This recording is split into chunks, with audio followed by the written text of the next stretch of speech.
General science ടോപ്പിക്കുമായിട്ട് ബന്ധപ്പെടുത്തിയിട്ട് 555 മാതൃകാ ചോദ്യങ്ങളും ഉത്തരങ്ങളുമാണ് നിങ്ങളെ പരിചയപ്പെടുത്താനായിട്ട് പോകുന്നത്. ഏകദേശം ഒരു 10ഓളം ക്ലാസ് വരുന്ന ഒരു സീരിയസ് ആയിട്ടായിരിക്കും ഈ ഒരു ജനറൽ സയൻസിൻ്റെ ക്ലാസ് ഉണ്ടാവുക. അപ്പോൾ ഇനി തൊട്ട് നമ്മൾ ടോപ്പിക്ക് കവർ ചെയ്തിട്ടായിരിക്കും പോവുക. അപ്പോൾ തീർച്ചയായിട്ടും നിങ്ങൾ ക്ലാസ് മുഴുവനായിട്ട് കാണണം. അതുപോലെ തന്നെ ഈ ടോപ്പിക്ക് കവർ ചെയ്തിട്ടുള്ള ഈ ക്ലാസ്സുമായിട്ട് ബന്ധപ്പെടുത്തിയിട്ടുള്ള മോക്ക് ടെസ്റ്റുകളാണ് ഇനി തൊട്ട് നമ്മുടെ ഗ്രൂപ്പിൽ ഉണ്ടാവുക. അപ്പോൾ നമ്മുടെ ഈ ഒരു ടോപ്പിക് കവർ ചെയ്തിട്ടുള്ള ക്ലാസ്സും ഉണ്ടാവും, കറണ്ട് അഫെയർ ക്ലാസ്സും ഉണ്ടാവും.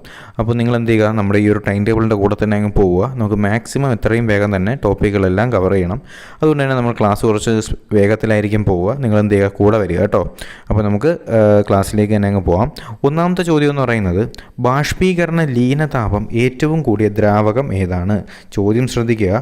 ബാഷ്പീകരണ ലീനതാപം ഏറ്റവും കൂടിയ ദ്രാവകം ഏതെന്നാണ് ചോദ്യം. ഉത്തരം എന്താണ്? ജലമാണ് കേട്ടോ. അപ്പോൾ ജലത്തിനാണ് ബാഷ്പീകരണ ലീനതാപം ഏറ്റവും കൂടുതലുള്ള ദ്രാവകം ഏതാണ്? ജലത്തിനാണ് കേട്ടോ. അപ്പോൾ അടുത്ത ചോദ്യം എന്ന് പറയുന്നത്, ബുള്ളറ്റ് പ്രൂഫ് വസ്ത്രങ്ങൾ നിർമ്മിക്കുന്നതിന് ഉപയോഗിക്കുന്ന വസ്തു എന്താണ്? കെവലാർ. ഓക്കെ, ഇപ്പോൾ ബുള്ളറ്റ് പ്രൂഫ് വസ്ത്രങ്ങൾ നിർമ്മിക്കുന്നതിന് ഉപയോഗിക്കുന്ന വസ്തു എന്താണ്? കെവലാർ. ഓക്കെ, കെവലാർ എന്ന് കേട്ടാൽ നമ്മളെ മനസ്സിൽ വരേണ്ട എന്താണ്? ബുള്ളറ്റ് പ്രൂഫ് വസ്ത്രങ്ങൾ നിർമ്മിക്കാൻ ഉപയോഗിക്കുന്ന വസ്തുവാണ് കെവലാർ. ഉള്ളിയുടെ ഭക്ഷ്യയോഗ്യമായ ഭാഗം ഏതാണ്? കാണ്ഡഭാഗമാണ് കേട്ടോ. ഉള്ളിയുടെ ഭക്ഷ്യയോഗ്യമായ ഭാഗം ഏതാണ്? കാണ്ഡഭാഗമാണ് ഉള്ളിയുടെ ഭക്ഷ്യയോഗ്യമായ ഭാഗം. അപ്പോൾ നമ്മൾ ആദ്യം പറഞ്ഞത് ബാഷ്പീകരണ ലീനതാപം ഏറ്റവും കൂടിയ ദ്രാവകമാണ് എന്ത്? ജലം. പിന്നെ പറഞ്ഞത് ബുള്ളറ്റ് പ്രൂഫ് വസ്ത്രങ്ങൾ നിർമ്മിക്കാൻ ഉപയോഗിക്കുന്ന വസ്തു എന്താണ്? കെവലാർ എന്ന് പറയുന്ന വസ്തുവാണ് ബുള്ളറ്റ് പ്രൂഫ് ഉണ്ടാക്കാനായിട്ട് ഉപയോഗിക്കുന്നത്. പിന്നെ നമ്മൾ പറഞ്ഞത് ഉള്ളിയുടെ ഭക്ഷ്യയോഗ്യമായ ഭാഗത്തിനെയാണ് കാണ്ഡഭാഗം എന്നറിയപ്പെടുന്നത്.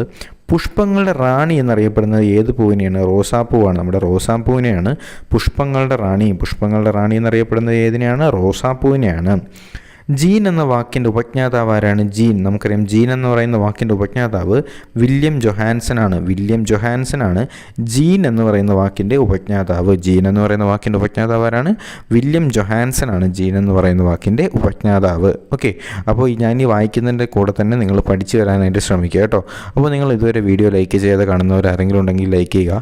ഒരുപാട് പേര് ചാനൽ സബ്സ്ക്രൈബ് ചെയ്യാതെ കാണുന്നവരുണ്ട്. തീർച്ചയായും നിങ്ങൾ സബ്സ്ക്രൈബ് ചെയ്ത ശേഷം ബെൽ ബട്ടൺ കൂടി എനേബിൾ ചെയ്യുമ്പോഴത്തേക്ക് നമ്മൾ അപ്ലോഡ് ചെയ്യുന്ന ക്ലാസ്സുകളും കാര്യങ്ങളെല്ലാം നിങ്ങൾക്ക് ഇവിടെ നിന്ന് നോട്ടിഫിക്കേഷനായിട്ട് ലഭിക്കും കേട്ടോ. അപ്പോൾ നമുക്ക് അടുത്ത ചോദ്യത്തിലേക്ക് പോകാം. സൂര്യൻ്റെ താപനില അളക്കുന്ന ഉപകരണം എന്താണ്? പൈറോ ഹീലിയോമീറ്റർ ആണ്. അതൊന്ന് ശ്രദ്ധിക്കണം. സൂര്യൻ്റെ താപനില അളക്കുന്ന ഉപകരണമാണെന്ത്? പൈറോ ഹീലിയോമീറ്റർ ആണ് സൂര്യൻ്റെ താപനില അളക്കുന്ന ഉപകരണം. അടുത്ത ചോദ്യം, ഹൈടെക് സിറ്റി എന്ന അപരനാമത്തിൽ അറിയപ്പെടുന്ന ഇന്ത്യൻ നഗരമാണ് ഹൈദരാബാദ്. ഹൈടെക് സിറ്റി എന്നറിയപ്പെടുന്ന എന്തിനാണ്? ഹൈദരാബാദ്. രണ്ടിലും ഹൈ ഉണ്ടല്ലേ, ഹൈടെക്കിലും ഹൈ ഉണ്ട്, ഹൈദരാബാദിലും ഹൈ ഉണ്ട്. അപ്പോൾ ഹൈടെക് സിറ്റി എന്നറിയപ്പെടുന്ന അല്ലെങ്കിൽ അപരനാമത്തിൽ അറിയപ്പെടുന്ന ഇന്ത്യൻ സിറ്റി ഏതാണ്? നമ്മുടെ ഹൈദരാബാദിനെയാണ് ഹൈടെക് സിറ്റി എന്ന പേരിൽ അറിയപ്പെടുന്നതെന്ന് നിങ്ങളൊന്ന് അറിഞ്ഞിരിക്കുക. അടുത്ത ചോദ്യം, റോബോട്ടിക്സിൻ്റെ പിതാവ് എന്നറിയപ്പെടുന്ന ആരെയാണ്? ജോ ഏംഗൽ ബർജനാണ് robotics. Okay, father of robotics എന്നറിയപ്പെടുന്ന ആരെയാണ്? ജോ ഏംഗൽ ബർജനാണ് ഫാദർ ഓഫ് റോബോട്ടിക്സ്. റോബോട്ടിക്സിൻ്റെ പിതാവ് ആരാണ്? കൂടെ പറഞ്ഞേ, ജോ ഏംഗൽ ബർജനാണ് ഫാദർ ഓഫ് റോബോട്ടിക്സ്. അടുത്ത ചോദ്യം, ഹരിത വിപ്ലവത്തിൻ്റെ പിതാവ് ആരാണ്? നമ്മൾ പല ക്ലാസ്സുകളിലായി ഡിസ്കസ് ചെയ്ത ചോദ്യമാണ്. നോർമൻ ബോർലോഗാണ് ഹരിത വിപ്ലവത്തിൻ്റെ പിതാവ്. എന്നാൽ നിങ്ങൾ എനിക്ക് പറഞ്ഞു തരേണ്ടത് രണ്ട് കാര്യങ്ങളാണ്. ഒന്ന്, നോർമൻ ബോർലോഗ് ഏത് രാജ്യക്കാരനാണെന്ന് നിങ്ങൾ കമൻ്റായിട്ട് രേഖപ്പെടുത്തണം. അതേപോലെ ഇന്ത്യൻ ഹരിത വിപ്ലവത്തിൻ്റെ പിതാവ് ആരാണെന്ന് നിങ്ങൾ എന്ത് ചെയ്യുക, കമൻ്റായിട്ട് രേഖപ്പെടുത്തുക. അപ്പോൾ നോർമൻ ബോർലോഗ് ഏത് രാജ്യക്കാരനാണ് അല്ലെങ്കിൽ ഹരിത വിപ്ലവം ആരംഭിച്ച രാജ്യം ഏതാണ് എന്ന് നിങ്ങൾ എന്ത് ചെയ്യുക, കമൻ്റായിട്ട് രേഖപ്പെടുത്തുക. അതുപോലെ തന്നെ ഇന്ത്യൻ ഹരിത വിപ്ലവത്തിൻ്റെ പിതാവും ആരെന്ന് നിങ്ങൾ എന്ത് ചെയ്യുക, എന്നെ അറിയിക്കുക. അടുത്ത ചോദ്യം, ഹരിതകമുള്ള ഒരു ജന്തുവാണ് എന്ത്? യുഗ്ലീന. അപ്പോൾ യുഗ്ലീന എന്ന് പറയുന്ന ജന്തുവിൽ എന്തുണ്ട്? ഹരിതകമുണ്ട്. ഓക്കെ, ഹരിതകമുള്ള ഒരു ജന്തുവാണെന്ത്? യുഗ്ലീന. അടുത്ത ചോദ്യം, ഹാൻസൻസ് രോഗം എന്നറിയപ്പെടുന്നത് എന്തിനാണ്? കുഷ്ഠരോഗം. ഓക്കെ, ഹാൻസൻസ് രോഗം എന്നറിയപ്പെടുന്നത് കുഷ്ഠരോഗത്തിനെയാണ്. ഇപ്പോൾ രണ്ട് പേര് തമ്മിൽ ഒരു ബന്ധവുമില്ല, പക്ഷേ അതൊന്ന് ഓർത്തിരിക്കണം. ഹാൻസൻസ് രോഗം എന്നറിയപ്പെടുന്നത് കുഷ്ഠരോഗത്തിനെയാണ് ഹാൻസൻസ് രോഗം എന്ന് അറിയപ്പെടുന്നത്. അപ്പോൾ നമ്മൾ ഇനി കുറച്ച് രോഗങ്ങളാണ് നോക്കാൻ പോകുന്നത്, വളരെ പ്രധാനപ്പെട്ടതാണ്. അപ്പോൾ ആദ്യം പറഞ്ഞ എന്താണ്? ഹാൻസൻസ് രോഗം എന്നറിയപ്പെടുന്നത് എന്താണ്? കുഷ്ഠരോഗം. രണ്ടാമത് പറഞ്ഞത് ഹാൻസൻസ് കുഷ്ഠരോഗമാണ്. ഹണ്ടിങ്സൺ രോഗം ബാധിക്കുന്നത് മസ്തിഷ്കത്തിനെയാണ്. മസ്തിഷ്കത്തിനെ വേട്ടയാടുന്നു, അതാണ് ഹണ്ടിങ്. ഹണ്ടിങ്സൺ രോഗം എന്നറിയപ്പെടുന്ന എന്താണ്? മസ്തിഷ്ക രോഗമാണ്. മസ്തിഷ്കത്തിനെ ബാധിക്കുന്ന രോഗമാണ് ഹണ്ടിങ്സൺ രോഗം. ഹാൻസൺസ് രോഗം എന്ന് പറയുന്നത് കുഷ്ഠരോഗമാണ്. അടുത്ത ചോദ്യം, ഹിമറ്റൂറിയ എന്നാൽ എന്താണ്? ഹിമറ്റൂറിയ എന്ന് പറഞ്ഞാൽ രോഗം എന്ന് പറഞ്ഞാൽ എന്താണ്? മൂത്രത്തിൽ രക്തം കാണപ്പെടുന്ന അവസ്ഥ. നമുക്കറിയാം ഹീമോഗ്ലോബിൻ്റെ ഹീമ, അപ്പോൾ ഹീമ എന്ന് പറഞ്ഞാൽ ബ്ലഡാണ്. യൂറിയ, അപ്പോൾ ഹിമറ്റൂറിയ. അപ്പോൾ യൂറിയ എന്ന് പറഞ്ഞാൽ എന്താണ്? നമ്മുടെ യൂറിനിലുള്ള ഒരു കോമ്പൗണ്ടാണ് എന്ത്? യൂറിയ. അപ്പോൾ ഹിമറ്റൂറിയ എന്ന് പറഞ്ഞാൽ എന്താണ്? യൂറിനിൽ ബ്ലഡ് കാണപ്പെടുന്ന അവസ്ഥയാണെന്ന് പറയുന്നത് ഹിമറ്റൂറിയ എന്ന് അറിയപ്പെടുന്നത്. അടുത്ത ചോദ്യം, ഹരിത വിപ്ലവത്തിൻ്റെ ഫലമായി ഏറ്റവും കൂടുതൽ വിളഞ്ഞ ധാന്യം എന്താണ്? ഗോതമ്പാണ്. നമുക്കറിയാം നമ്മുടെ ഇന്ത്യയിൽ നടന്ന ഹരിത വിപ്ലവത്തിന്, ഗ്രീൻ റവല്യൂഷനെ അറിയപ്പെടുന്ന മറ്റൊരു പേരെന്താണ്? വീറ്റ് റവല്യൂഷൻ എന്നാണ്. വീറ്റ് റവല്യൂഷൻ, WHEAT, വീറ്റ് അല്ലെങ്കിൽ ഗോതമ്പ് വിപ്ലവം എന്നും ഇന്ത്യയിൽ നടന്ന ഹരിത വിപ്ലവത്തിന് അറിയപ്പെടും. എന്തുകൊണ്ടാണ്? ഇന്ത്യയിൽ ഹരിത വിപ്ലവം ഊന്നൽ നൽകി അല്ലെങ്കിൽ ഹരിത വിപ്ലവം കഴിഞ്ഞപ്പോഴത്തേക്കും ഏറ്റവും കൂടുതൽ ഉൽപ്പാദനം ഉണ്ടായത് എന്തിനാണ്? നമ്മൾ ഗോതമ്പിനാണ്. അപ്പോൾ ഹരിത വിപ്ലവത്തിൻ്റെ ഫലമായി ഏറ്റവും കൂടുതൽ വിളഞ്ഞ ധാന്യം എന്താണ്? ഗോതമ്പാണ്. അടുത്ത ചോദ്യം, ഹരിതകത്തിൽ അടങ്ങിയിട്ടുള്ള ലോഹം എന്താണ്? ഹരിതകത്തിലാണ്. ഹരിതകത്തിൽ അടങ്ങിയിട്ടുള്ള ലോഹം എന്താണ്? മെഗ്നീഷ്യം. ഹരിതകത്തിൽ അടങ്ങിയിട്ടുള്ള ലോഹം എന്താണ്? മെഗ്നീഷ്യമാണ് ഹരിതകത്തിൽ അടങ്ങിയിട്ടുള്ള ലോഹം. ഞാൻ ഈ പറയുന്നതിൻ്റെ കൂടെ തന്നെ പഠിച്ചു പോകാനായി ശ്രമിക്കുക. ഹരിതകത്തിൽ അടങ്ങിയിട്ടുള്ള ലോഹം എന്താണ്? മെഗ്നീഷ്യമാണ് ഹരിതകത്തിൽ അടങ്ങിയിട്ടുള്ള ലോഹം. ഭക്ഷണമായി ഉപയോഗിക്കുന്ന ഒരു ആസിഡ് എന്താണ്? അസറ്റിക് ആസിഡാണ്. ഭക്ഷണമായി ഉപയോഗിക്കുന്ന ആസിഡ് എന്താണ്? അസറ്റിക് ആസിഡാണ്. അസറ്റിക് ആസിഡിനെയാണ് ഭക്ഷണമായി ഉപയോഗിക്കുന്ന ഒരു ആസിഡ്. നമ്മുടെ വിനാഗിരിയിലൊക്കെ ഉള്ളത് ഈ അസറ്റിക് ആസിഡാണ്. അസറ്റിക് ആസിഡിനെ കെമിക്കലി അറിയപ്പെടുന്ന COOH എന്നാണ് കേട്ടോ. അപ്പോൾ അസറ്റിക് ആസിഡാണ് ഈ COOH. അപ്പോൾ ഇതാണ് ഈ ഭക്ഷണത്തിലൊക്കെ നമ്മൾ അച്ചാറിലൊക്കെ ഉപയോഗിക്കില്ലേ, അങ്ങനെയാണ് അസറ്റിക് ആസിഡ് നമ്മൾ എന്ത് ചെയ്യുന്നത്? നമ്മൾ ഭക്ഷണമായിട്ട് ഉപയോഗിക്കുന്നത്. പിന്നെ ഹീമോഫീലിയയുടെ പ്രധാന ലക്ഷണം എന്താണ്? നമ്മൾ ഇതും ഡിസ്കസ് ചെയ്തതാണ്. രക്തം കട്ട പിടിക്കാതിരിക്കുന്ന ഒരു അവസ്ഥയാണ് ഹീമോഫീലിയ. രക്തം കട്ട പിടിക്കാതിരിക്കുന്ന അവസ്ഥയാണ് എന്ത്? ഹീമോഫീലിയ. രക്തം കട്ട പിടിക്കാതിരിക്കുന്ന അവസ്ഥ എന്താണ്? ഹീമോഫീലിയ. രക്തം കട്ട പിടിക്കാൻ സഹായിക്കുന്ന വൈറ്റമിൻ ഏതാണ്? വൈറ്റമിൻ K ആണല്ലേ. K for കട്ട. അപ്പോൾ രക്തം കട്ട പിടിക്കാതിരിക്കാൻ സഹായിക്കുന്ന എന്താണ്? വൈറ്റമിൻ K ആണ്. ഹീമോഫീലിയയുടെ പ്രധാന ലക്ഷണം എന്താണ്? രക്തം കട്ട പിടിക്കത്തില്ല. അടുത്ത ചോദ്യം, ഹീമോഗ്ലോബിനിലുള്ള ലോഹം എന്താണ്? ഇരുമ്പാണ് കേട്ടോ. അപ്പോൾ ഹീമോഗ്ലോബിനിൽ ഉള്ള ലോഹം എന്താണ്? ഇരുമ്പാണ്. നമ്മുടെ ഹീമോഗ്ലോബിനിൽ ഉള്ള ലോഹം എന്ന് പറയുന്നത് എന്താണ്? ഇരുമ്പാണ് ഹീമോഗ്ലോബിനിലുള്ള ലോഹം. 19ാമത്തെ ചോദ്യം എന്ന് പറയുന്നത്, ഹൃദയത്തിന് 4 അറകളുള്ള ഉരകം എന്താണ്? മുതലയാണ് കേട്ടോ. അപ്പോൾ ഹൃദയത്തിന് 4 അറകൾ. അപ്പോൾ ഹൃദയത്തിന് എന്തുണ്ട്? 4 അറകൾ. ആർക്കുണ്ട്? മുതലയ്ക്ക് 4 അറയുണ്ട് ഹൃദയത്തിന്. അപ്പോൾ ഹൃദയത്തിന് 4 അറകളുള്ള ഒരേ ഉരകം ഏതാണ്? മുതലയാണ്. അടുത്ത ചോദ്യം, ഹൃദയ വാൽവുകൾക്ക് തകരാറുണ്ടാക്കുന്ന രോഗമാണ് വാതപ്പനി. വളരെ പ്രധാനപ്പെട്ട ചോദ്യമാണ്. ഹൃദയവാൽവുകൾക്ക് തകരാറുണ്ടാക്കുന്ന രോഗം. നമ്മൾ ഈ വാദം, പനി എന്നൊക്കെ കേൾക്കുമ്പോഴത്തേക്ക് നമ്മൾ വേറെ എന്തെങ്കിലുമൊക്കെ ഈ ഒരു ഹൃദയവുമായിട്ട് ബന്ധപ്പെടുത്തി നമ്മൾ ചിന്തിക്കത്തില്ല. അപ്പോൾ ഹൃദയവാൽവുകൾക്ക് തകരാറുണ്ടാക്കുന്ന രോഗമാണ് വാതപ്പനി. ഹൃദയവാൽവുകൾക്ക് തകരാറുണ്ടാക്കുന്ന രോഗമാണ് വാതപ്പനി. 21ാമത്തെ ചോദ്യം എന്ന് പറയുന്നത്, അന്തരീക്ഷ വായുവിൻ്റെ എത്ര ശതമാനമാണ് നൈട്രജൻ? 75.5%. 75.5% എന്താ? അന്തരീക്ഷ വായുവിൽ നൈട്രജൻ്റെ ശതമാനം എത്രയാണ്?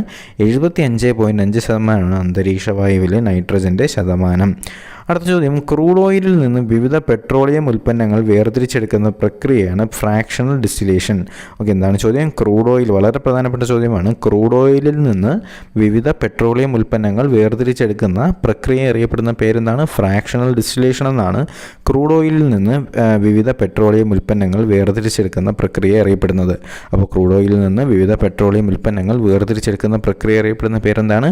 ഫ്രാക്ഷണൽ ഡിസ്റ്റിലേഷൻ എന്നാണ്. നെല്ലിനങ്ങളുടെ റാണി എന്നറിയപ്പെടുന്ന എന്തിനെയാണ്? ബസുമതി റൈസിനെയാണ് നെല്ലിനങ്ങളുടെ റാണി.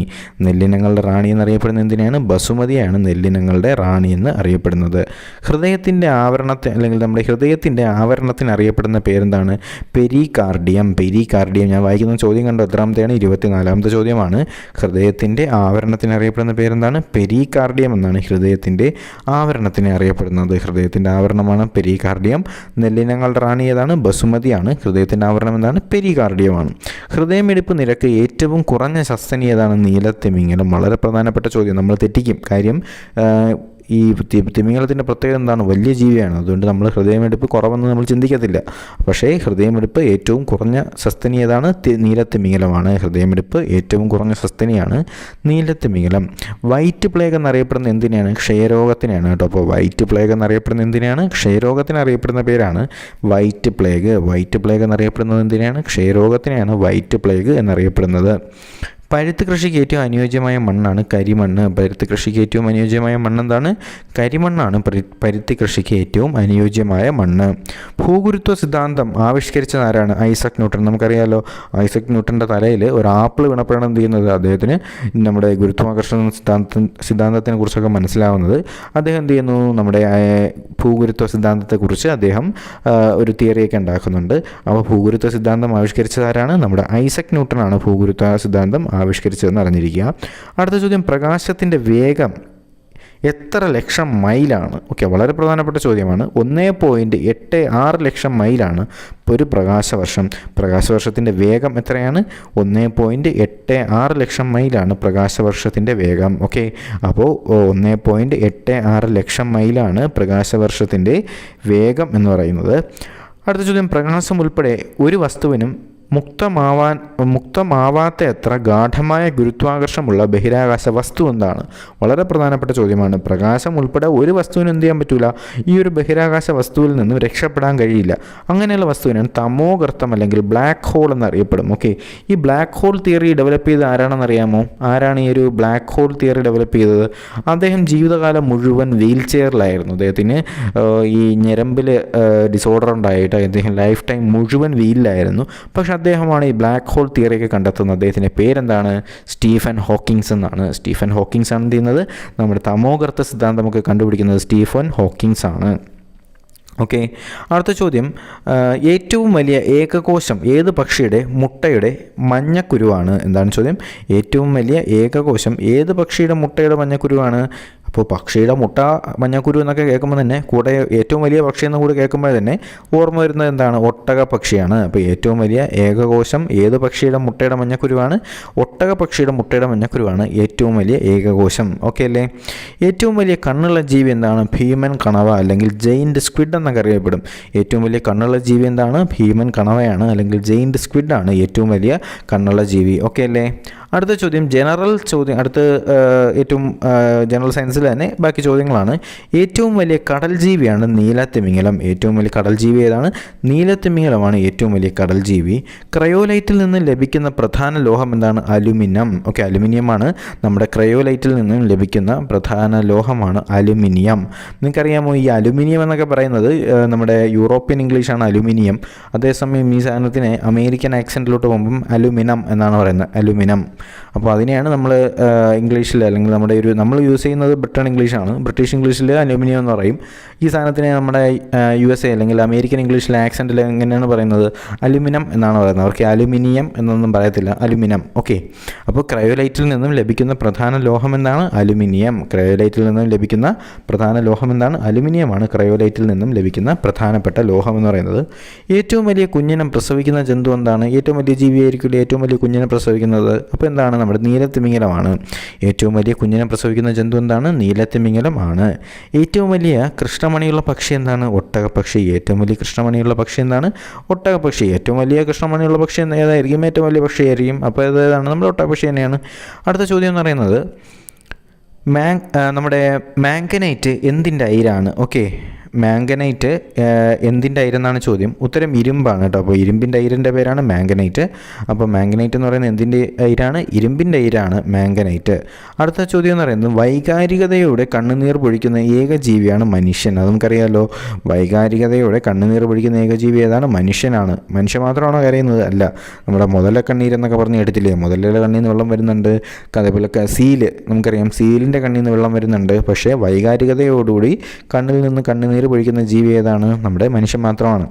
വൈദ്യുതി ഉൽപ്പാദിപ്പിക്കാൻ ശേഷിയുള്ള മത്സ്യം ഏതാണ്? ഈലാണ് കേട്ടോ. വൈദ്യുതി ഉൽപ്പാദിപ്പിക്കാൻ ശേഷിയുള്ള മത്സ്യമാണ് ഈല്. വൈദ്യുതി ഉൽപ്പാദിപ്പിക്കാൻ ശേഷിയുള്ള മത്സ്യം എന്താണ്? ഈലാണ്. ഹൈപ്പർ മെട്രോപ്പിയ ഏത് അവയവത്തെ ബാധിക്കുന്ന ന്യൂനതയാണ്? നമ്മുടെ കണ്ണിനെ ബാധിക്കുന്ന അസുഖമാണെന്ത്? ഹൈപ്പർ മെട്രോപ്പിയ. ഹൈപ്പർ മെട്രോപ്പിയ കണ്ണിനെ ബാധിക്കുന്ന രോഗമാണ് ഹൈപ്പർ മെട്രോപ്പിയ. ഹൈപ്പർ മെട്രോപ്പിയ കണ്ണിനെ ബാധിക്കുന്ന രോഗമാണ്. അണുനാശകങ്ങളുടെ ഉപയോഗം കണ്ടെത്തിയതാരാണ്? ജോസഫ് ലിസ്റ്റർ. അണുനാശകങ്ങളുടെ ഉപയോഗം കണ്ടെത്തിയതാരാണ്? ജോസഫ് ലിസ്റ്റർ ആണ്. അണുനാശകങ്ങളുടെ ഉപയോഗം കണ്ടെത്തിയതാരാണ്? ജോസഫ് ലിസ്റ്റർ ആണ്. ഹൃദയം മാറ്റിവെക്കൽ ശസ്ത്രക്രിയ ആദ്യമായി നിർവഹിച്ചതാരാണ്? Doctor Christian Bernard. വളരെ പ്രധാനപ്പെട്ട ചോദ്യം, പഠിച്ചിരിക്കണം. ഹൃദയം മാറ്റിവെക്കൽ ശസ്ത്രക്രിയ ആദ്യമായി നിർവഹിച്ചതാരാണ്? ഡോക്ടർ ക്രിസ്ത്യൻ ബർണാഡാണ്.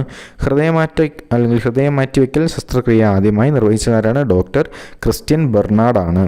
ഹ്യൂമൻ ജീനോം പ്രോജക്റ്റ്, എന്താണ് ചോദ്യം? ഹ്യൂമൻ ജീനോം പ്രോജക്റ്റ് എന്ന ആശയത്തിന് 1985 ഹ്യൂമൻ ജീനോം പ്രോജക്റ്റ് എന്ന് പറയുന്ന ഒരു ആശയത്തിന് രൂപം നൽകിയ ശാസ്ത്രജ്ഞനാണ് വാൾട്ടർ സിൻഷീമർ. ഓക്കെ, അപ്പോൾ വാൾട്ടർ സിൻഷീമറാണ് എന്ത് ചെയ്യുന്നത്? Human genome project. വളരെ പ്രധാനപ്പെട്ട ചോദ്യമാണ്.